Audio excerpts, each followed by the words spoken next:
Dinas Pariwisata Kota Makassar dan pemerintah Yogyakarta menggelar Tabletop Taman Pintar Jogja. Ini merupakan kerjasama untuk mempromosikan potensi lokasi wisata baru di dua kota tersebut. Pemerintah Kota Yogyakarta diberikan kesempatan yang pertama untuk melakukan promosi wisata di Kota Makassar. Salah satunya dengan mengenalkan wisata Taman Pintar sebagai tempat wisata baru yang edukatif. Tabletop Tourist merupakan kerjasama pemerintah Kota Makassar dan Yogyakarta yang dimulai pada gelaran F8 yang telah berlangsung beberapa waktu lalu.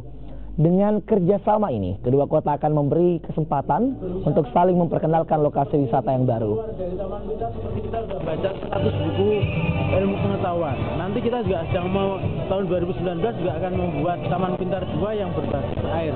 Jadi nanti kalau di samping kita bisa berwisata, berlibur, tapi juga bisa belajar. Jadi Jogja itu kan wisata edukasi yang lebih banyak, wisata pendidikan, budaya, dan yang terakhir belanja. Tapi mereka utamakan mungkin untuk mempromosikan wisata pendidikan mereka.